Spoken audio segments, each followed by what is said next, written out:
আমাকে একটু হেল্প করতেছে, যেহেতু আমি কাটাকাটি করতেছিলাম। তো আনানা এসেও দেখছে যে পেঁয়াজ চুলায় দেওয়া তেলে ভাজতেছি, তো সে হেল্প করতেছে। হ্যালো দর্শক, আসসালামু আলাইকুম। সবাই কেমন আছেন?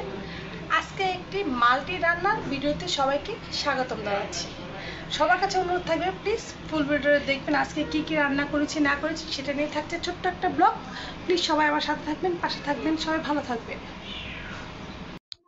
এরপর হচ্ছে আমি ঢেঁড়স বাজিয়ে গ্যাসের চুলায় দিয়ে দিয়েছি। তো ঢেঁড়স বাজিয়ে আমার মোটামুটি অলমোস্ট রান্না ডান। এরপর হচ্ছে আমি শুটকির জন্য আদার্স হচ্ছে তরকারি যা যা লাগে সব কিছু কেটে কুটে রেডি করে নিয়েছি। আর হচ্ছে বেবিদের জন্য চিকেন তো অলওয়েজ থাকে, চিকেন বা বিফ এই দুইটা হচ্ছে অলওয়েজ বেবিদের জন্য রাখতে হয়। বা হচ্ছে ফিশ থাকলেও হচ্ছে সেটা মাছ ভাজি বা পাঙ্গাস মাছ যদি হয় সেক্ষেত্রে ভুনাও খায় বা মাছ ভাজিও খায়। যাই হোক, এরপর হচ্ছে আমি শাকটা হচ্ছে আরেক চুলায় হচ্ছে আপনার মূলা শাকটা হচ্ছে আমি উঠিয়ে দিয়েছি। শাক বলতেই হচ্ছে যতই আমি দিই না কেন সেক্ষেত্রে হচ্ছে এটা চুপসে একদম কমে যায়। যাই হোক, সবাই একটু একটু করে শাকটা খেয়েছি, শাক ছোড়ো একটু একটু করে খেতে আসলে মজা লাগে। এরপরে হচ্ছে আমি সবগুলো সবজি সুন্দর করে ওয়াশ করে নিয়েছি, প্রত্যেকটা সবজি ওয়াশ করে হচ্ছে নিয়েছি। এরপরে হচ্ছে সব কিছু সুন্দর করে রেডি করে দিয়ে করতেছি। এরপর হচ্ছে শাকের মধ্যে হালকা পরিমাণে, যেটুক না হলেই না, পরিমাণ অনুযায়ী পানি দিয়েছি। দেখেন কি পরিমাণ পানি উঠে চলে আসছে শাকে। এরপরে হচ্ছে আমি প্রত্যেকটা সবজি টুকটুক করে কাটতেছি। এর সাথে তো কফি আছেই, দেখতে পাচ্ছেন যে আমি কাজের ফাঁকেও কিন্তু আমার কফি লাগে, ব্ল্যাক কফি, সুগার ছাড়া ব্ল্যাক কফি আমার লাগবে। এটা না খেলে একদমই আমি অসুস্থ হয়ে যাই। তো ব্ল্যাক কফি আমার রেগুলার, এটা মানে হচ্ছে ওষুধের মতো আমার রেগুলার লাগে। এটা হচ্ছে আমার নেশা পেশা যা বলেন সেটাই। যাই হোক, শাকে অনেক পানি উঠে গেছে, সেটা শুকাতে হবে। এরপরে হচ্ছে চাপা শুটকি দিব আর হচ্ছে মলা শুটকি দিয়ে আজকে হচ্ছে শুটকির তরকারিটা রান্না করব। এ তো ফার্স্টে হচ্ছে সরিষার তেল দিয়ে নিয়েছি। এরপরে হচ্ছে শুটকি মাছটা আমি বরাবরের মতোই হচ্ছে আজকেও কিন্তু ভেজে নিয়েছি। এরপর হচ্ছে থেতো করা রসুন সেটাও দিয়ে দেবো। এরপরে হচ্ছে পেঁয়াজ দিয়ে সেটাও সুন্দর করে আমি হচ্ছে লাল লাল বাদামি করে ভেজে নেব। এরপর সামান্য একটু পানি দিয়ে সব ধরনের মশলা বলতে শুধু হলুদ, কাঁচামরিচ আর হচ্ছে হালকা একটু শুকনো মরিচ দিতে পারেন, দিয়ে হচ্ছে আমরা এটা হচ্ছে সুন্দর করে করে নিব।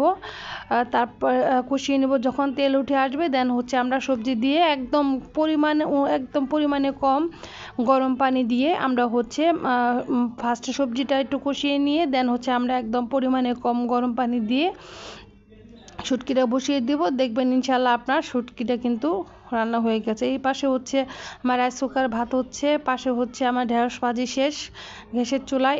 এইখানে হচ্ছে আমাদের মূলা শাকটাও ভাজি মোটামুটি অলমোস্ট আমাদের ডান। শাক যতই বলেন আজকে হচ্ছে অনেক ঝামেলার রান্না বান্না করছি।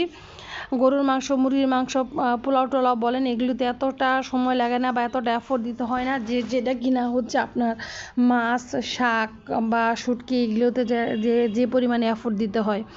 তো এই তো এতটা টাইমও লাগে না। হ্যাঁ, গরুর মাংস, মুরগির মাংস রোস্ট বলেন, আমার কাছে এতটা টাইম লাগে না। বাট এগুলো রান্না করতে মনে হয় যে অনেকটা টাইম লাগে, একদম অনেকটা সময় নিয়ে অনেকটা পরিশ্রম নিয়ে আসলে করতে হয়। এরপর হচ্ছে আমাদের মশলাটা কষানো শেষ। আর এইখানে হচ্ছে আমি সবজিটাও দিয়ে দিয়েছি। মাছটা একটু হালকা ভেজে নিব। সেক্ষেত্রে কেন ভেজে নিব, না ভেজে নিলে হচ্ছে মাছটা কাটা ছেড়ে দিবে, সেক্ষেত্রে হচ্ছে সম্পূর্ণ সবজির সাথে মাছটা একদম কাটা হয়ে যাবে। বেবিদের খেতে প্রবলেম হবে, বেবিরা তো খায় না, বড়োদেরও খেতেও কিন্তু প্রবলেম হবে। এই তো আমাদের শুটকি রান্না অলমোস্ট ডান। দেখতে মাশাল্লাহ কেমন হয়েছে অবশ্যই কমেন্ট করে জানাবেন। দর্শক, আমার রান্নার ভিডিওগুলো আপনাদের কেমন লাগে অবশ্যই কমেন্ট করে জানাবেন। আজকের মতো আমি বিদায় নিয়ে নিচ্ছি, আমি আখি। এবং আমার ইউটিউব চ্যানেল থেকে যারা দেখবেন প্লিজ আমার ভিডিওতে লাইক, কমেন্ট, শেয়ার অবশ্যই সাবস্ক্রাইব করে দিবেন। আমার ফেসবুক আইডি, আমার পেজ থেকে যারা দেখবেন অবশ্যই পেজটাতে লাইক অ্যান্ড ফলো করে দিবেন। এবং আমার রান্নার ভিডিওগুলি আপনাদের কেমন লাগে, আমার ব্লগগুলি আপনাদের কেমন লাগে প্লিজ আপনারা কিন্তু অবশ্যই কমেন্ট করে জানাবেন। প্লিজ সহযোগিতা করবেন, পাশে থাকবেন, আমার জন্য দোয়া করবেন। আজকের মতো আমি বিদায় নিচ্ছি। টাটা, বাই বাই অ্যান্ড ফি আমানিল্লাহ।